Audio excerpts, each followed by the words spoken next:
This show is sponsored by Liquid IV. Like many people, I've come into the new year full of hopes and aspirations for the next 12 months. Maybe, like me, you're anxiously pacing the floor waiting for the F1 season to begin, or perhaps you've set yourself a more regular fitness goal, like running your first marathon or commuting to work by bike. Whatever you plan to do in 2025, come into your own way with extraordinary hydration from Liquid IV. Powered by Live Hydroscience, Liquid IV helps you break the mould. Liquid IV is so easy and convenient to tear, pour and enjoy, and it comes in several fantastic flavours, like their new Hydration Multiplier Sugar-Free Raspberry Lemonade, and other winners like White Peach and Rainbow Sherbet. As a regular flyer, I know how easy it is to become dehydrated almost without knowing it when you're travelling. That's why I always take Liquid IV on overseas trips. It's more than just a drink, and it's scientifically formulated to hydrate better than water alone. Just one stick and 16 ounces of water provides 3 times the electrolytes of the leading sports drink, plus 8 essential vitamins and nutrients. And what's more, it's always non-GMO, vegan, gluten-free, dairy-free and soy-free. Embrace your ritual with extraordinary hydration from Liquid IV. Get 20% off your first order of Liquid IV when you go to liquidiv.com and use code THERACE at checkout.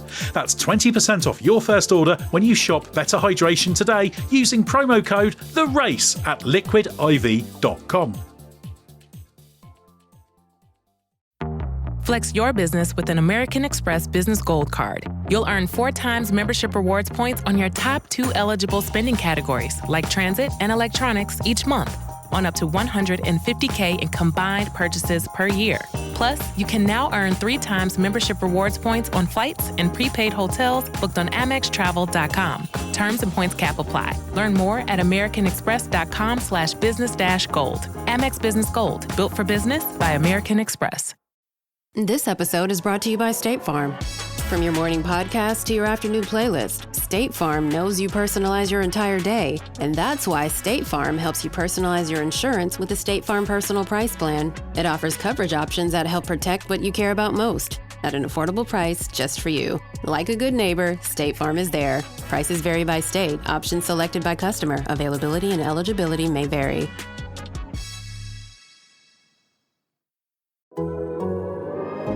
The Athletic.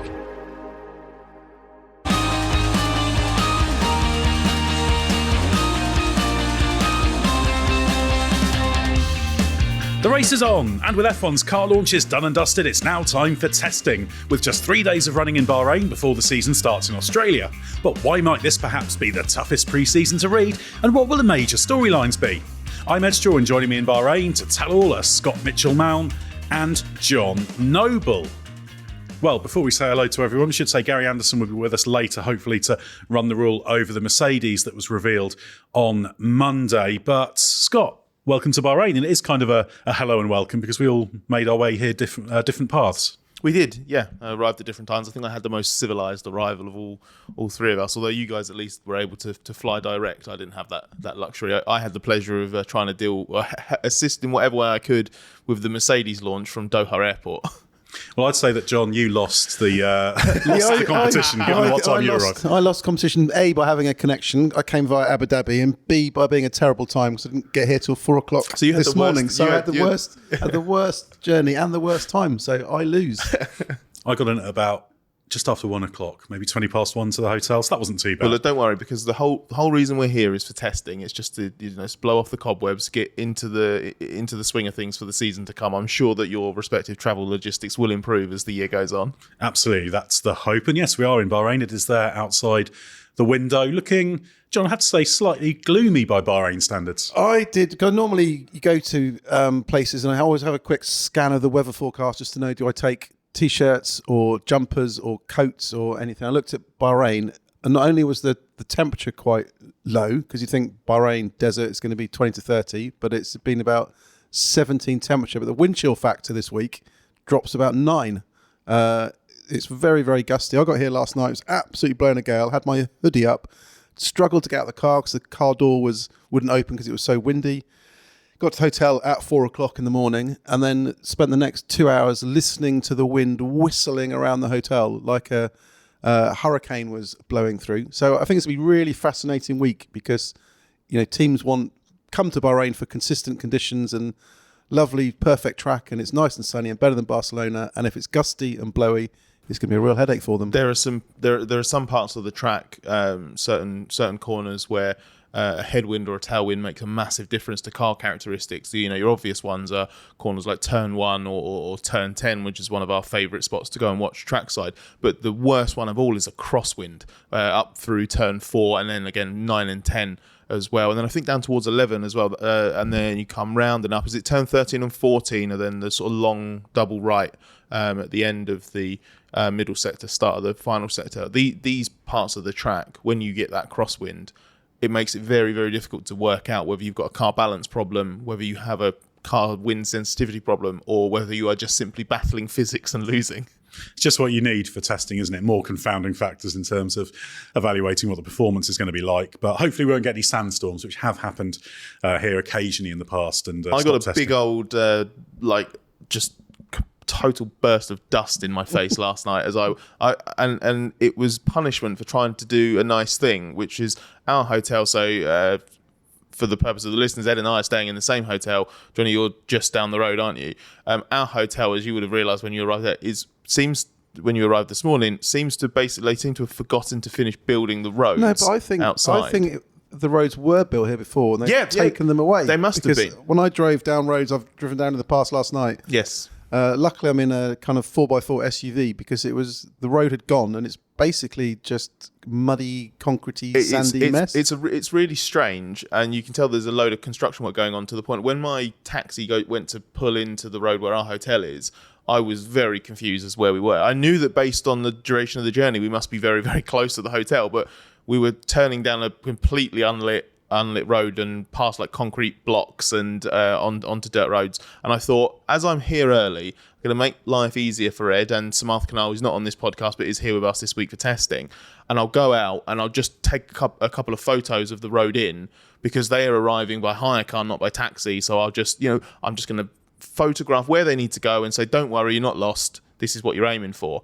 And then basically the second I stepped out from the bits that were blocked off by the row of buildings, including our hotel, the wind hit and just all of the sand and dust and dirt come up and just absolutely covered me. So yeah, I went out on a limb for you last night, Ed. There were some useful don't cut pace notes in that as well, because of bits There's of a concrete. massive concrete block just off where you turn off at the traffic lights. A huge concrete block on the inside where you would absolutely be tempted to cut if you were in a hire car. Right, well, should we get on with the business of the week rather than getting into the world of rallying? Because, Scott, we're expecting a very close season.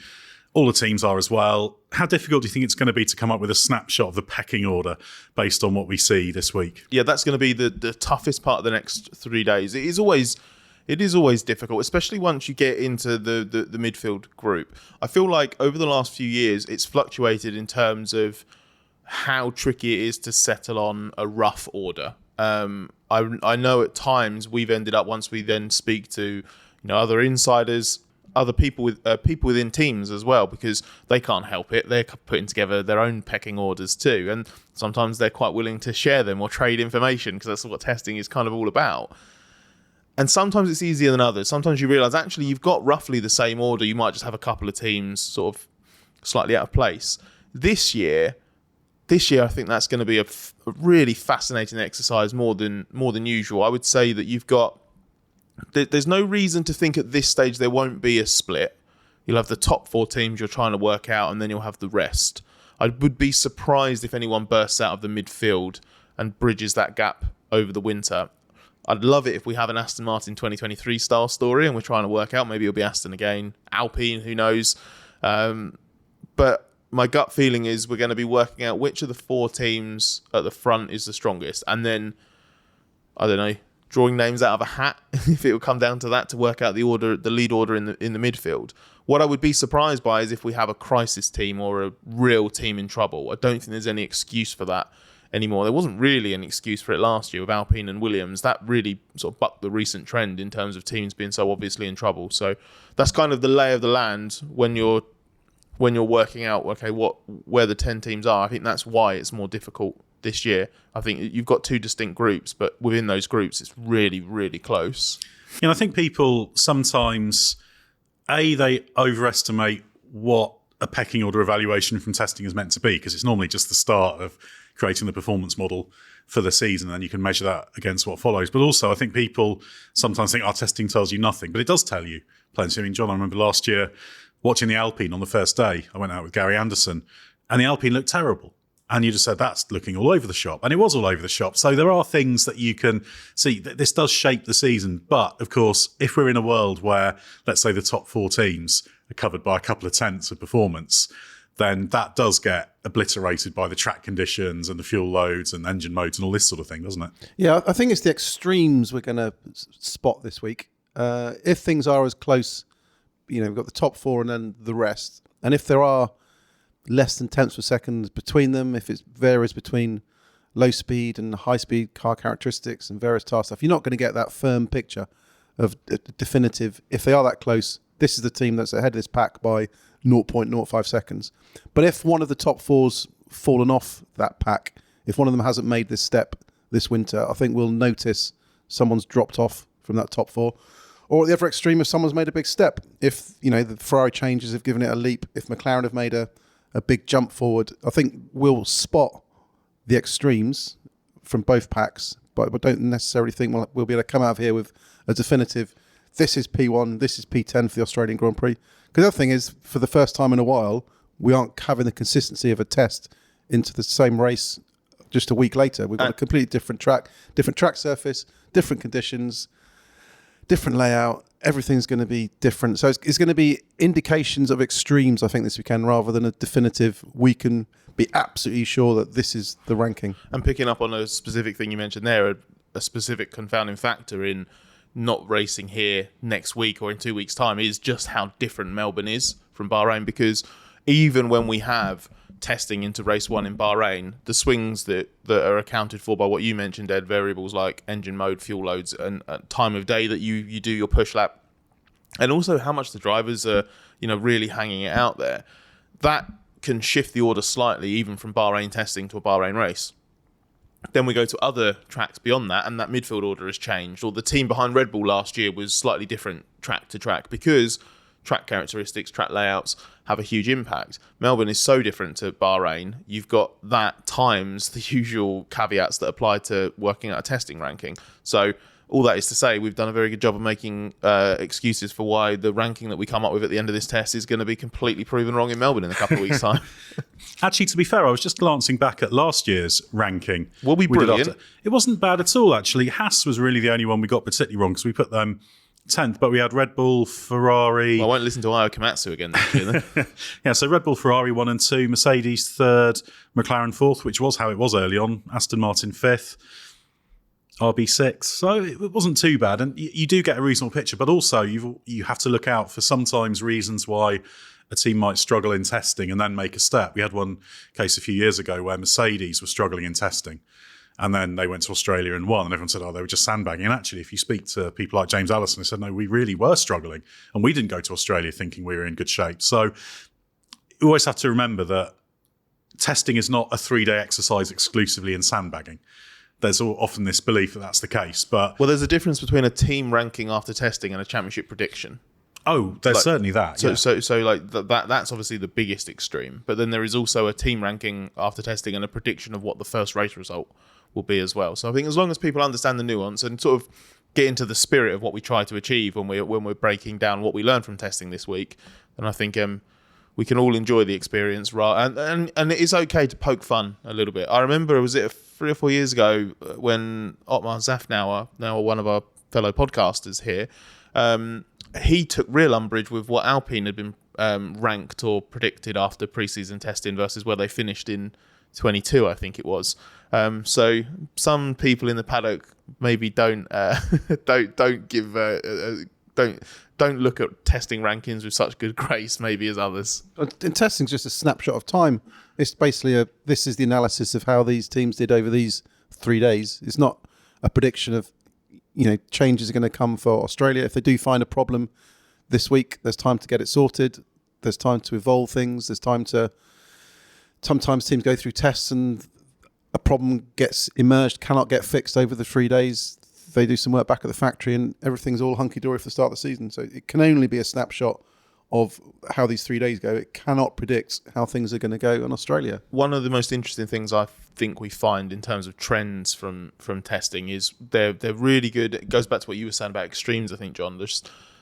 I think you do get signs of what specific teams are battling with if there's a specific bigger picture problem in the background that will take longer to resolve. The McLaren brake issue that was here in 22, I think it was, at the start of these rules, was clearly very much restricted to testing and maybe the first race as well. It meant that their initial preparations were very compromised and they were in a very bad way at the very start of the year, but you knew actually that would be an interesting thing to see how that shakes out in the races to follow. Alpine last year, we knew were in a bigger hole in terms of where they were technically. We then found out a few days after testing that actually senior technical figures had resigned in advance of the first race, and we knew that car was on a trajectory where it could well get better through the year, but was definitely not going to start the year. And then a different example from last year in Williams is they weren't really absolutely in the mud in testing a year ago. They weren't particularly fast. They weren't particularly reliable. They had a slightly messy test, which was a bit of a consequence of the fact that they'd had this difficult winter. But the main thing was through testing, because James Vowles and Pat Fry were so open about it. We knew that they were in trouble and that they had been stretched badly by the winter. So you knew that would be a theme of the early part of the year. You didn't necessarily know how it would manifest. But it took, 2 or 3 races? Melbourne, when they didn't have the spare chassis. Albon crashed. They had to park Logan Sargent. They go to Japan and have the crashes there, and they're running up millions in repair bills already and doing these ridiculous freight journeys between car repairs. All of that came from testing. We knew all of the background of that from testing. So there's that kind of deeper stuff as well that emerges from a week like this. Well, exactly. And coming back to those pieces we do when we try and rank the teams based on testing, that isn't just lap time analysis, and we'll have Mark Hughes crunching the numbers as always during testing, but it's what people are saying in the paddock, what you observe on track, all of these different threads of information that you try and kind of twist together. And the thing I always like in this is that the teams always say, oh yes, we're just concentrating on what we're doing, we're not looking at anyone else. They're all doing it. The other thing I find quite amusing is, John, you were there, I think it was at the F175 launch press conference, and George Russell says, you know within 5 laps whether you're going to have a good season or bad. Yeah, ask any driver and say, well, it's still testing. It's only my 5th day in the car when we get to Australia, so we don't know how good the season's going to be. And they're always just kind of try and shunt that out of the way. But there's always clear ideas in the team of certainly whether things are working as they expect they should, and whether they're sat in a car that's doing all the things you want a car to do and not catching you out. I think there are clear trends you pick up from a test that do show if a team is in a good spot or not. If we go back to that amazing start Aston Martin had with Fernando Alonso, he did that long run here that blew everything out of the water. But you came out of the test kind of thinking, was this real? Was this a fake kind of run? Was there some weird reason as to why this long run was so fantastic? And then you waited till the Bahrain Grand Prix, and then Fernando was knocking in those times in practice. Had a bit of a frustrating time in qualifying and came through in the race, but you realise the pace was real. So I think if a team shows really strong long run here, and this will be Mark Hughes in his long run bunker in Australia somewhere, churning through the figures, I think that shows you a team that is in a good condition. As long as drivers are smiling, the tech people are smiling, there's kind of no other issues around the background. So you've got to piece all these pictures together to get a picture, but you do get indications of if a team's good, or is it one lap time that they can do and then tyres are falling apart, the drivers don't like it, they're spinning all over the place. So you need to pull out all this information together to get your round picture. Absolutely. Yeah, we know it's an exact science, and we don't present anything as definitive. This is going to tell you everything about what's going to happen in the season, but there are things you can learn from testing. It's sort of the start of the storylines for the season is the way I always look at it. And of course, during testing and in the build-up to Melbourne, there'll be loads of content for the Race Members Club as well. We've got a special pre-season offer running, 90% off your first month. Got ad-free podcasts, bonus podcasts, question-asking privileges, early access to articles, videos, and lots more. Scott, the Members Club's ramping up quite nicely this year. So how much are you enjoying it? I'm enjoying it so much. You've not noticed that I'm repping Members Club merch right now. I was too taken by your low downforce haircut, which is a rarity. You and a member of the Race Members Club who have pointed that out to me this week. I'm in low downforce spec. Maybe I thought the pre-season test was like a WEC style prologue at Monza. And I just got it slightly wrong. No, the Members Club, we talked about this when we did some Members Club content over the winter. Just the way it's grown and the support that we've got from it, and the opportunities it affords us to do slightly different things that we wouldn't really have thought about doing, I think, if we were just sort of sticking to the conventional, the way we've always done things. Even with the fact that with the race, the whole point of it was to do something a bit different and try and do things different, better, whatever word you want to use. You go a little bit deeper for your real hardcore fans, the people that are supporting you in a slightly different way, and you just have a bit more fun thinking of different things to do. So I'm sure that the next few days are going to give us a treasure trove of things that we can bring to the members club, which will be super fun.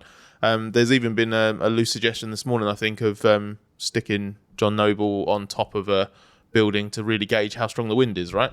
Yeah, I think I need to find somewhere that A, is not going to blow me off, and B, with something in the background that makes it look windy. Otherwise, I can just pretend it's windy, so it wouldn't really work. It's just Ed standing to the side with a fan. I don't know, we've got quite a good members club podcast to see you being blown into the distance in the desert from the roof. But doesn't work if they're audio only. But you can see those are the lengths we'll go to. Personal risk for the race, members club. So if that's not a convincing sales pitch, I don't know what is. Head to patreon.com, search for the race, or click the link in the episode description to find out more on the Race Members Club and also that 90% off your first month offer.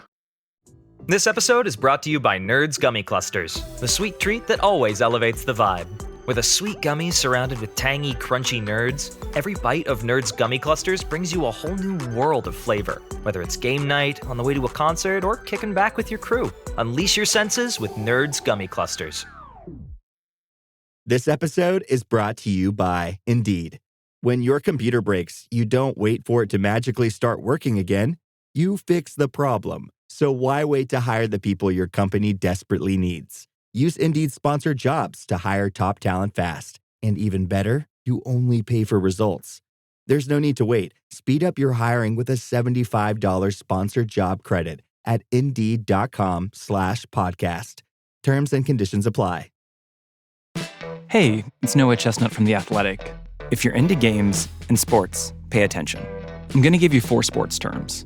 You tell me the common thread. Ready? Axle, loop, Lutz, Salchow. That's axle, loop, Lutz, Salchow. This one's like medium hard. The answer is figure skating jumps. Now, what if I gave you 16 different terms and you figure out how they come together into 4 different groups? If you're up for the challenge, you'll want to check out Connections Sports Edition. It's a new daily game for sports fans. There'll be some that are going to stump you, some that make you laugh, and some that remind you when you were a kid watching sports for the first time. Connections Sports Edition. To play today's puzzle, go to theathletic.com/connections. Right, John, probably the car everyone's most eager to see is the Red Bull, given, as of right now, the time of recording, we've not seen the car. What are you expecting to see from the RB21 in the coming days? Interesting, because I think they've gone down a similar route that other teams have had to go down in realising that this quest for downforce and ultimate performance and big steps forward isn't working with this rule set anymore. They've all hit this ceiling. Some of them have been trapped by it in terms of being unable to increase the downforce. We saw the Aston Martin this week talk about a more consistent balance, a car that's more benign, much better for the drivers. I think it's something that Red Bull have had to address as well too. Last year exposed some weaknesses with the RB20. Wasn't particularly comfortable with ride height sensitivities, not helped by that kind of the wind tunnel quirks of Bedford. So I think we'll see a car that may not necessarily be as radical a change as the Ferrari and McLaren have been in terms of big revolutions. But I think as an overall platform, there'll be a lot of tweaks and updates and evolution just to give Max and Liam a kind of a better platform to work from. And then that will manifest itself in race pace, they hope, to get themselves back towards the front. Well, a big question is obviously how much of a visual departure is it going to be, and therefore, and also trying to work out what does that actually mean, because something can look quite different, but you'll invariably get a technical person at the team saying it's just bodywork or something like that, like the real stuff happens underneath or the real stuff's in the internals or whatever. I actually wonder with the Red Bull, given the specific issues they faced last year, and Ed, you're better qualified to talk about this than I am, but it almost feels like there are two parts of the car that could look almost identical to last year, but be fundamental to the performance of the car this year, and that's because the front and rear wing structure might be different. If they feel that actually what they have from in terms of the way that the front wing is then sending the airflow down the back of the car is actually fine, all we need is for those elements to bend more, or the main plane to bend more, or whatever. And I know that you're not going to see anyone pulling out rear wing mini DRS tricks like McLaren did in Baku last year, for example, but we know that was an area in which Red Bull was undercooked compared to others. It hadn't gone down that route because a combination of it hadn't needed to, because of the brilliant balance it initially had in this rule set with the mechanical platform and the way that they were using the floor, combined with the fact that based on previous things that they had done, they were under the impression that such aeroelasticity tricks weren't allowed to the extent that were then pursued last year.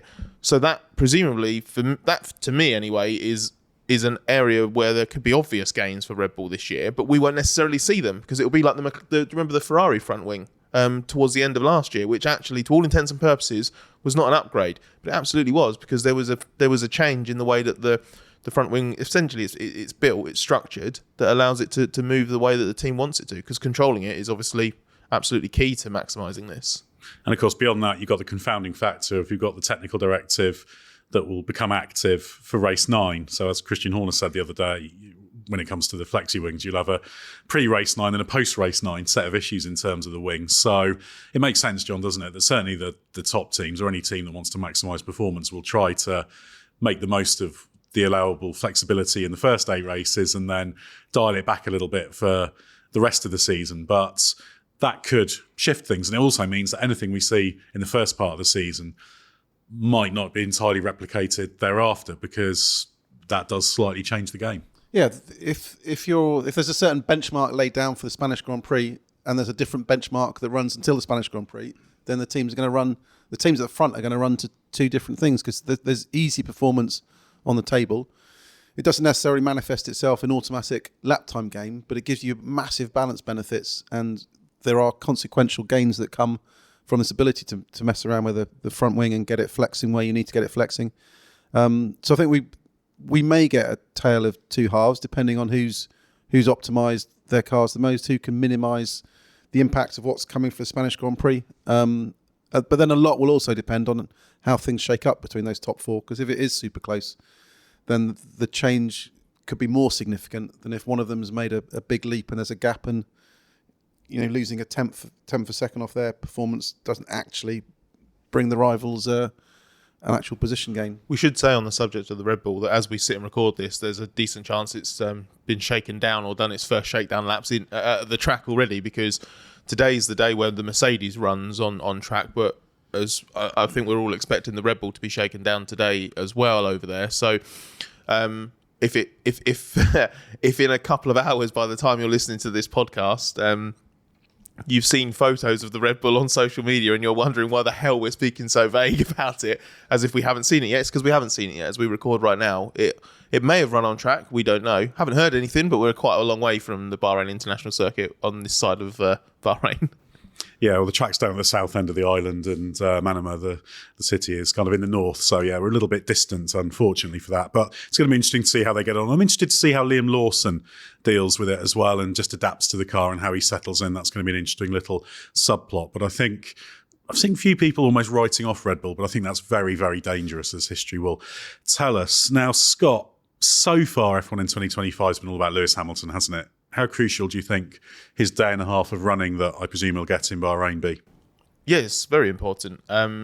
He has now had a decent experience of a few different Ferraris. He's obviously tested and crashed the 2023 Ferrari. He has driven the 2024 car in a slightly different form as part of the Pirelli testing, where it's it's described as a mule car. It's not quite as piecemeal an F1 car as the term maybe suggests now, but obviously in a different form to how it's intended to run in the 24 season. He has now shaken down the 2025 car, but this is the first time to drive it almost in anger, basically, and it would be a lot more. I feel like he's the driver. Him and the rookies are the drivers who lose out most at the fact that we go to Australia in 2 weeks rather than carry on from the test to the first race weekend in Bahrain a few days later, just because you have that known reference to then build on.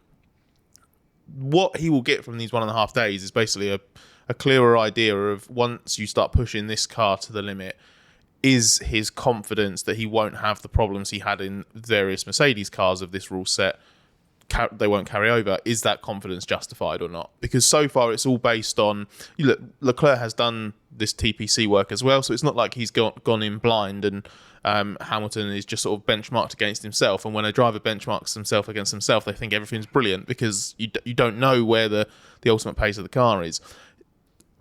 There will still be caveats after this week, but a lot of that uncertainty gets removed. The biggest thing he misses out on is the fact that Leclerc obviously can't run at the same time as him. There's one car for each team.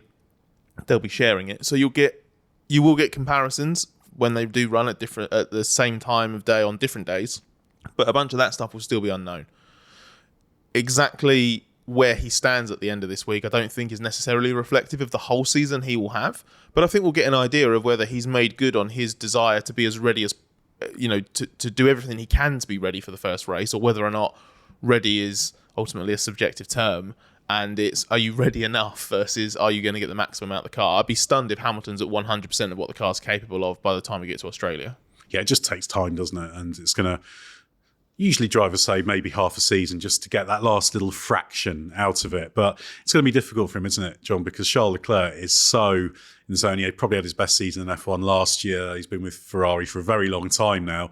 So amid all the excitement about Ferrari and the fact, they could win a championship this year, if you're Charles Leclerc, you're sitting there thinking, yeah, we can, and it's going to be me that's going to do it.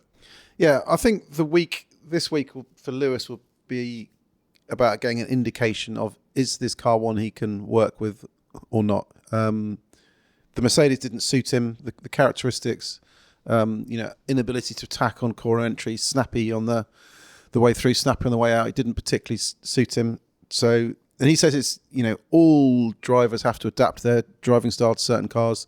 The key will be how far he needs to switch that style to adapt to the Ferrari. Is it a minor step?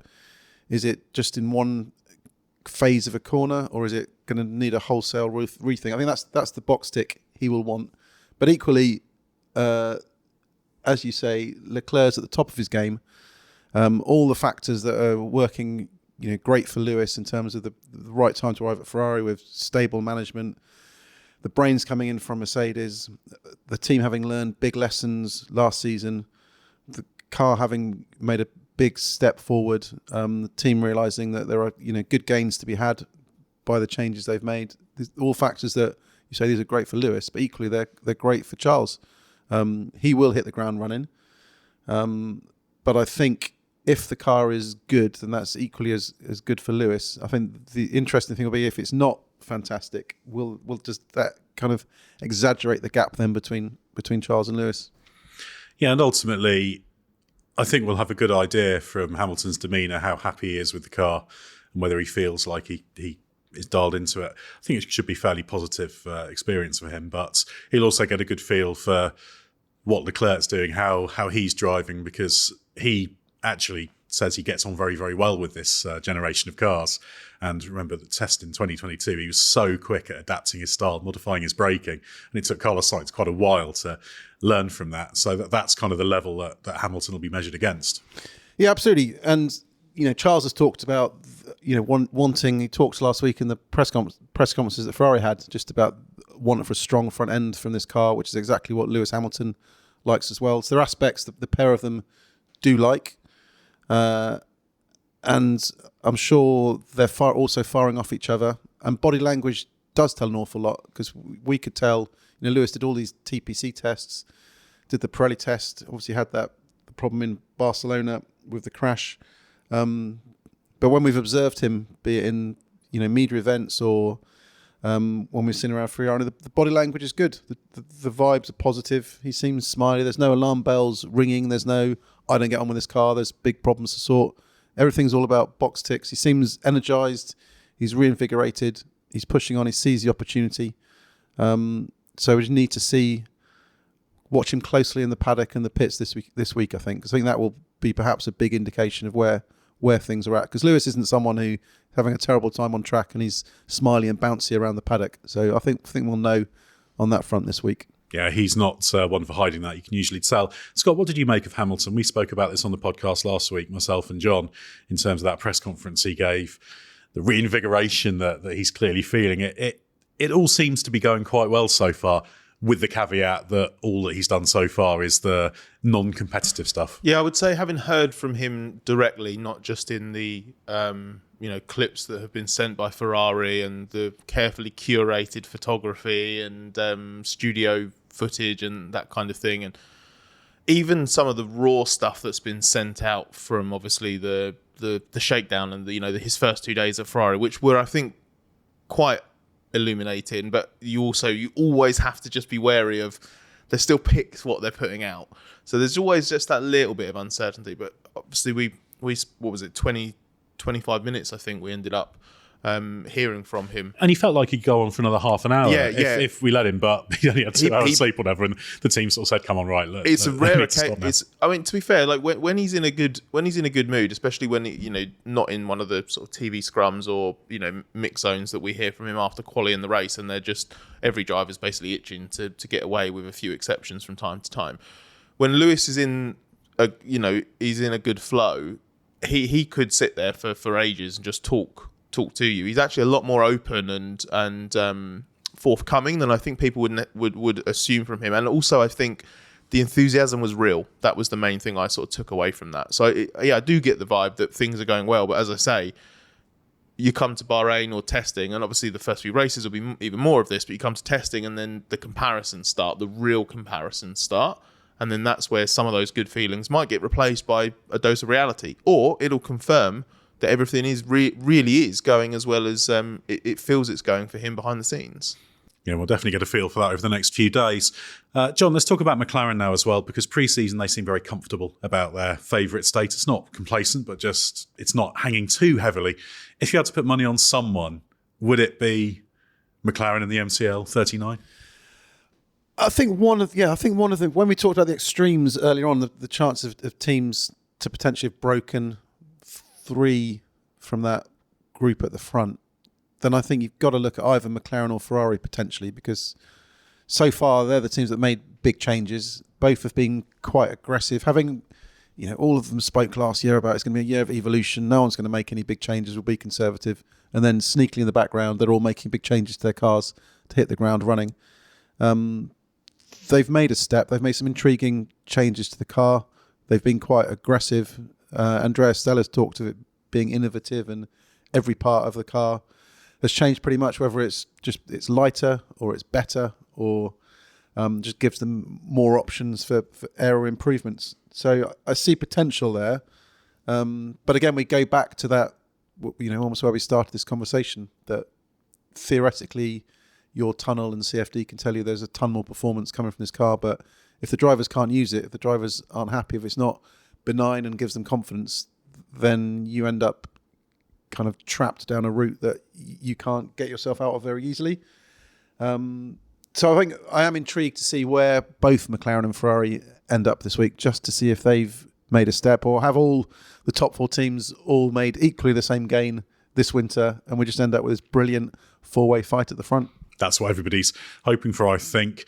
To round off this section before we speak to Gary about the Mercedes, let's just each pick out another storyline we're looking out for. Scott, what would you like to talk about? Yeah, well, as we were recording the podcast, we actually we got the usual info dump from Pirelli ahead of the test about the different allocations that each of the teams have gone for. It feels like forever ago that there were different compound choices for each race weekend, and now it's all homogenized. But for testing, you've got the full Pirelli range to choose from. And when we talk about the variables at testing, obviously tyre choice is a massive one. If someone's on the hardest of the range on the C1, and I'll use the compound names or initials because I think you might hear that a lot over the next few days. If someone's on the hardest, the C1, and does a lap time ostensibly on a low fuel run, the same as someone else that's on, say, the C4 or the C5, which is a lot softer, and their lap time is exactly the same, well, then that car that was on the C1's in a much better place than the car that's on the softer tyre. The range is quite broad, though, and obviously we've seen in the past, the C6 is new for this year. It's a step softer than the softest tyre we had last year. What we will have seen in the past is teams avoid the absolute softest. I think we've seen the C5 a few times, but it just doesn't hold up around a full lap of Bahrain. This isn't the track where it's designed to be used.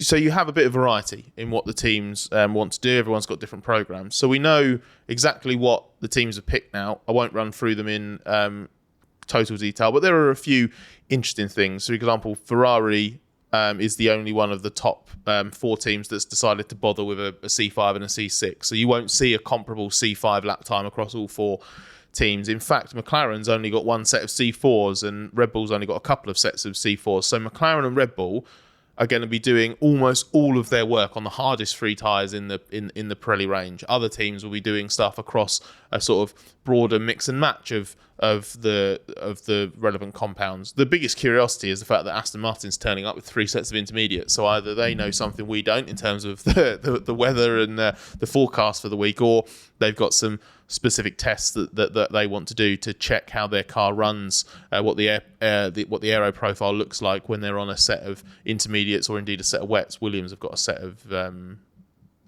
inters, a set of wets as well, I think, and Haas have got inters and wets. No, Haas have got one set of inters and one set of wets, but Haas in the past in the Abu Dhabi test has run a set of inters just because it gives you an evaluation of the aero impact.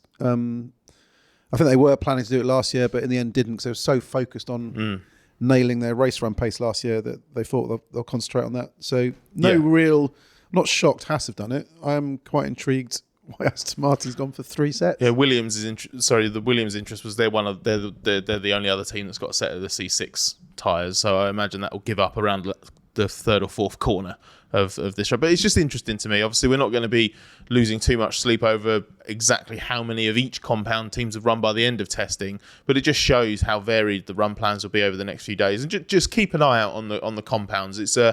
It sounds very obvious, but it's just something that's really easy to overlook, especially if there are like a flurry of improvements late in the day or something like that. So Aston Martin's explanation just now is they say it's in case it rains, but I don't think I'm not convinced that's a robust argument as to why you'd be the only team to bring 3 sets of inters. Well, the window weather forecast isn't suggesting there's much chance of rain. It did rain once in Bahrain. I remember one year before the Bahrain Grand Prix, it rained for about 5 seconds with like the biggest raindrops I've ever seen, to the point where I wondered if someone had just lobbed a bucket of water over me. But it did very briefly rain. Did it rain in Qatar last year? Was it Qatar last year? It rained briefly on the Thursday or something like that? Definitely one of the Middle Eastern races, and everybody lost their mind. It does happen occasionally, but yeah, very, very rare. Yeah, very, very rare. So, I don't think you're going to need 3 sets of intermediates for that. John, would you like to pick out a storyline? Sorry, I'm just having some banter with Aston Martin now as to why they probably need to get a better weather forecaster. That's probably fair enough. Well, while John continues to do that, I'll pick mine and we'll come back to John. I'm looking forward to... This is in the general category of watching the cars from trackside because that's always interesting, but I'm particularly interested in seeing the rookies. And within that, I'm particularly interested in seeing Antonelli because regular listeners to the podcast will remember I went down to turn 1 at Monza to watch Antonelli and got to see him going past at speed a grand total of twice because he crashed on that second push lap. So I'm very, very interested to see how Antonelli gets on in the Mercedes and also how the Mercedes is doing in general. We've got this good rookie crop, so he's kind of the standard bearer for it, but there's plenty of really interesting drivers. Bortoletto, how he gets on, obviously Jack doing a lot of pressure on him, but yeah, I think there's so much interest in Antonelli because he's so young. The expectations are so high and the car could be very competitive. I think watching him is going to be really, really illuminating, and I'll learn a lot more about him. Just to throw a nice spanner into the works right at the end of recording the podcast, the Red Bull's just been revealed. So if your answer was going to be, I'm really looking forward to seeing the Red Bull, don't worry, we can finish up recording and you can pour over the images.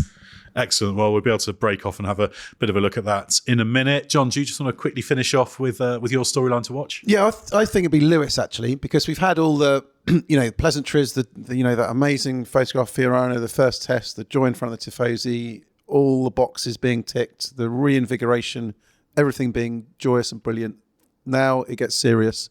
Now's the time for him to find out if that car does or doesn't suit him, to find out if he what he's facing going up against Charles Leclerc, how that team's going to stack up against other people. I think this week could be quite a defining time, I think, for Lewis Hamilton's season. What sort of year is he going to have? Is it going to be a year of it's going to take several months to kind of catch up and get up to speed? Is it a year where it's all brilliant, that what we've seen so far carries on? He perfectly fits the car, all suits his driving style. He can attack again on corner entry.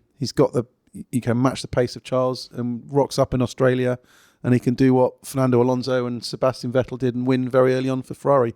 I think that's going to be an interesting dynamic to see how those 3 days play out on that front. Yeah, and that's going to be a huge talking point. I'm sure people are going to be really excited to see how that goes. But yeah, it's going to be a really interesting 3 days of running. We're really looking forward to it. So thanks very much, John and Scott, for your insight. We will obviously be convening each day of the test to chat about goings on from the day and try and make some sense of the lap times. So you're going to hear plenty from us on testing over the next few days. Well, I'm delighted to be joined by Gary Anderson to take a look at the latest new cars we've seen. As we said in the first part of the podcast, the Red Bull did just appear, so we've been looking at that. Suffice to say, Gary, not very much to go on in that. In fact, you've got to wonder what was the point of some of those images they put out.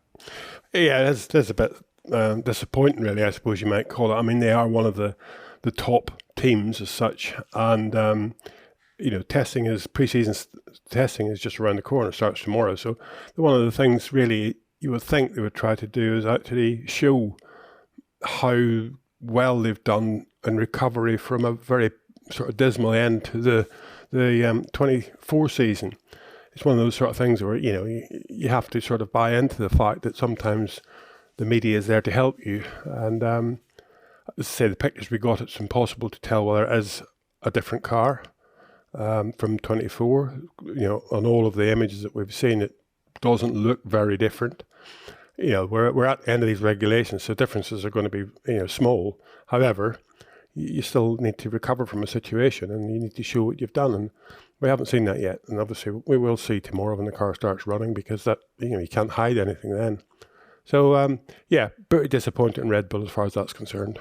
Is there anything at all you could draw from it? They've done a few tiny bits to dress it up, but not a great deal. Well, that's the more difficult thing in a way, is you can find the odd little detail and you think, oh yeah, okay, perhaps it is a different car. But if it's a different car, it's it's the old 1 or 2% difference, which is not what they really needed at the end of last year, because without doubt, McLaren and Ferrari were strong in performance, but they're also fairly stable. All the tracks they went to, they were in pretty good condition. They might not have been the best at every track, but they were definitely very good at most tracks. And that's the thing you have to have during a 24 race season, is a car that's good on all occasions, and on the odd occasion great, not the other way around. So I think Red Bull had a lot of work to do, because obviously they're regrouping as well since Adrian Newey's moved on. Personally, I think they'll miss Adrian, because Adrian was, a mainstay as to his thought pattern and belief in his concepts and understanding of ground effect cars. You can go right through all of the stages from exhaust blowing to, double diffusers, all that stuff. He was always able to come up with the right solution fairly quickly. I mean, double diffuser, they missed it because they believed it was illegal initially, but once they did adapt it, they were up and running. So Adrian's had a big belief in his philosophy, his design philosophy, and you just don't lose that overnight and regroup with somebody else. So they've got very good design engineers there, but is there anybody really pulling the strings now? That's the big question for me, and I think that's where Red Bull really are. They need to do something to show that they're fighting for this next 2025 championship. Well, let's talk about now a car that does give us a little bit more meat on the bone, which is the Mercedes W16 that appeared on Monday. You had a good look at that car. Your in-depth technical analysis is available on the website right now. Head to therace.com. Don't forget the hyphen if you want to have a read of that. What's your overall impression of the step Mercedes looks to have taken with what we've seen so far? Again, like we've seen with Red Bull, I'm a little bit surprised I'm not seeing more. I mean, the detail they've done on the radiator intakes and around that area of the side pod is pretty decent. They have sort of evolved a little bit whenever you look at the vertical inlet to be in a large percentage vertical inlet and a very small percentage letterbox intake. But the detail around the body there is quite complicated. So it's picking up the weight coming off the front wing and managing the body top surface flow and the body the undersurface flow, or the undersurface of the radiator intake flow, and sort of making sure you get the best energy airflow to the right place. And that's what all that radiator intake positioning is all about. I mean, it's changed so dramatically over the years, even in the ground effect era. But long before that, it's just now a completely different dimension altogether. So they've done a lot of detail work there. But as far as the rest of it's concerned, it's still a push rod operated suspension. Is a pull rod better than a push rod? I think at the end of the day, you can do more with the pull rod system than you can with the push rod system, and the fact that you take a hunk of weight from the top of the car and put it down the bottom of the car, which is good for weight distribution, center of gravity height, etc., etc.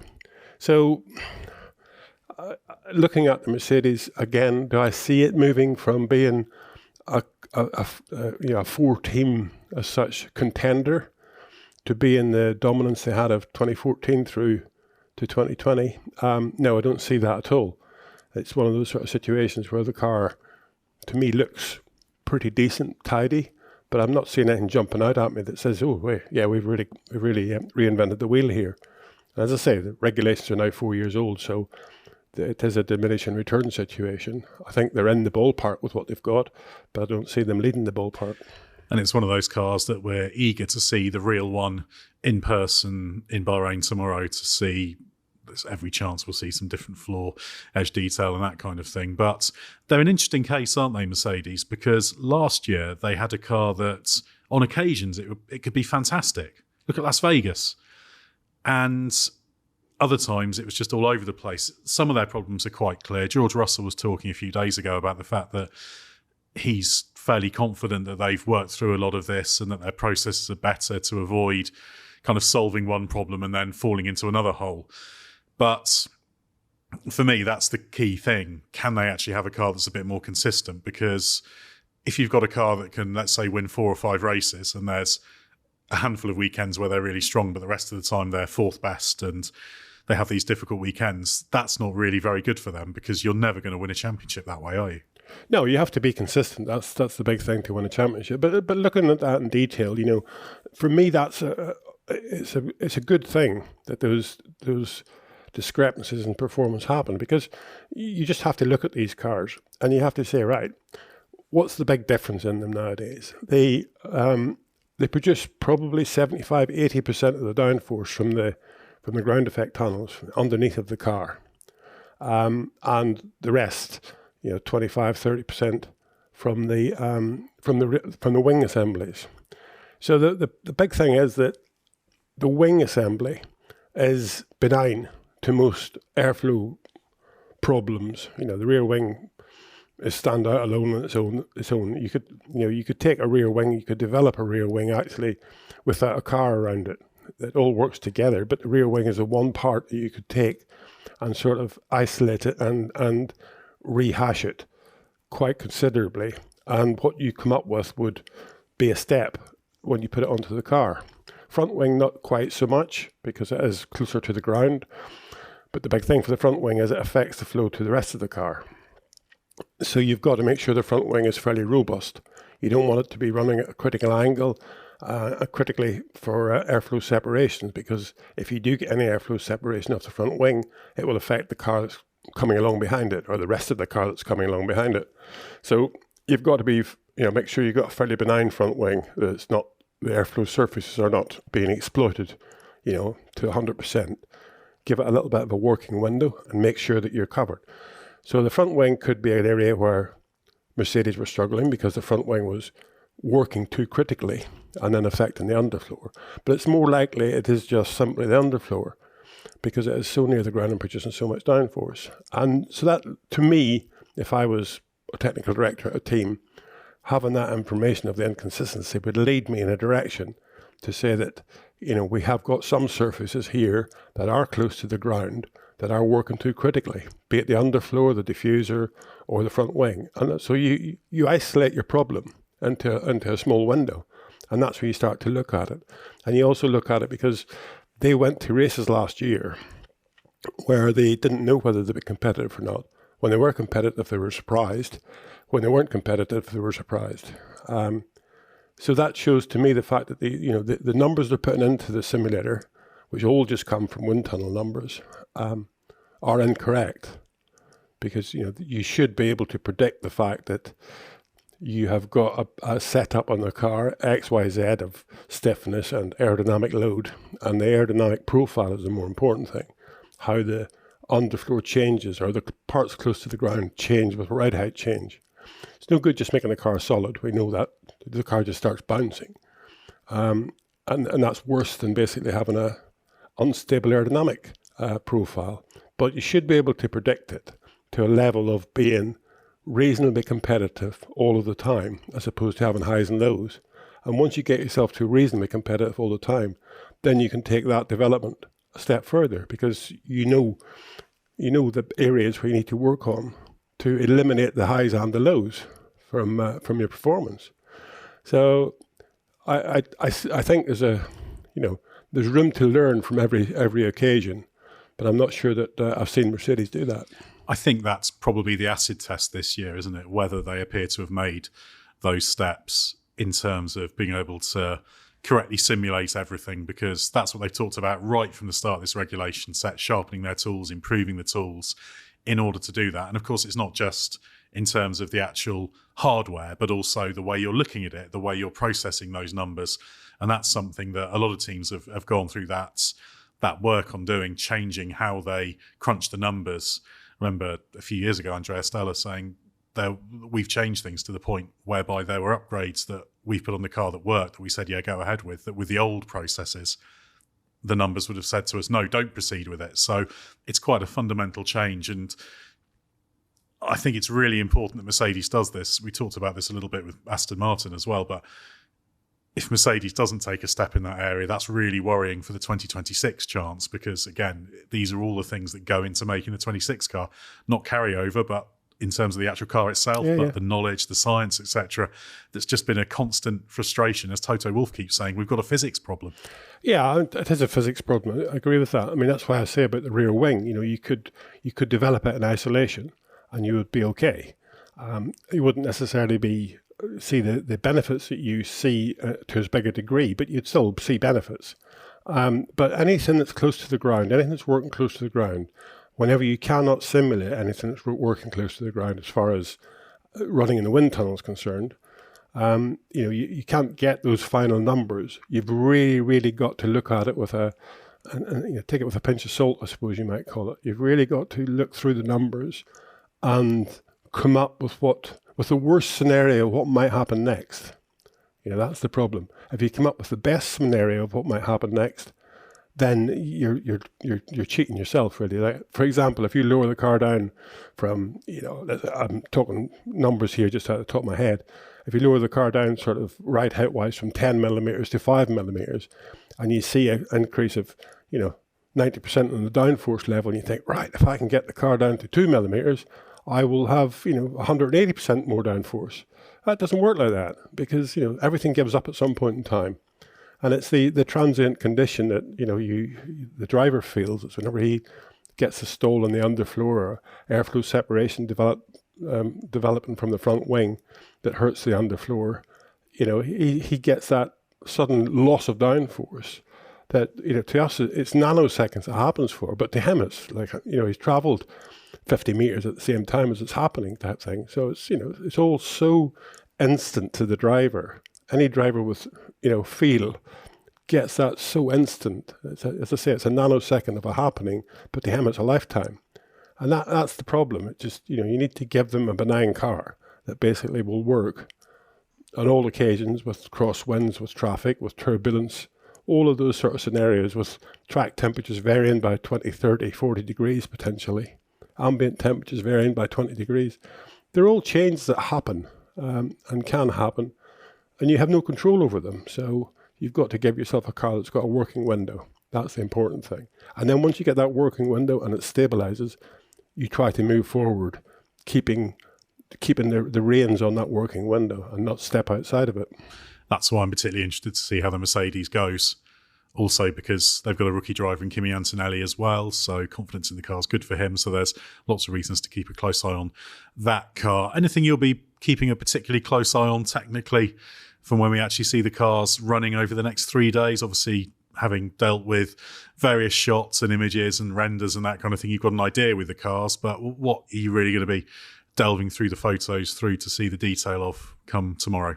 Well, I think it's important to see what changes the teams put onto the car, because what we're seeing arriving in Bahrain now,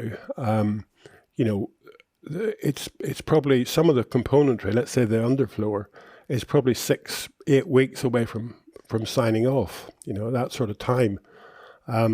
So there's been a lot of time to, let's say, improve some components on the car, the bolt-on components, i.e. the underfloor, the front wing and the rear wing. And that all takes time to make those components. So it will be interesting to see the direction that teams are taking in their development, whether the development is better or worse. It's not immaterial. It matters to the team, but it's to try and sort of analyze what direction they're trying to take, what problems they do have, what they're trying to fix, really. So I think there's bolt-on components, which obviously has the body surfaces and front and rear wings, are things that it's good to look at and see when new developments come. You don't really want to go to Melbourne, because Melbourne, as they all say, you can have 4 seasons in one day there. So you don't really want to go to Melbourne with a car that you don't sort of know very well. That's big risk time. Whereas at Bahrain, the weather should be pretty stable. You do get a bit of wind now and again, but the weather should be pretty stable. Temperature should be warm, pretty stable, but warm.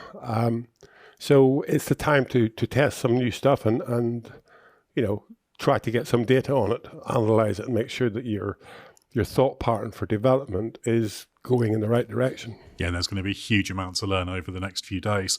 Of course, despite the fact many of these teams have run, that's on the Pirelli Academy tyres, or demo tyres as they tend to be called colloquially. So this will be the first time the cars have run properly on real tyres, and we'll start to get a little bit of a picture, and we will be paying very, very close attention. Thanks very much, Gary. If you'd like to hear more from Gary, the next series of the Race F1 Tech Show will be kicking off very soon before the Australian Grand Prix. But for now, we're going to be absolutely focused on testing. We'll talk to you each day from testing, and there'll be lots of chat after it as well, as we start to build up a picture of who is doing what, who looks good, who looks not so good, and work out just how close it's going to be. So the next time you'll hear from us, we'll have had a day of running of F1 testing. So stay with us for everything you need to know from the world of Formula One.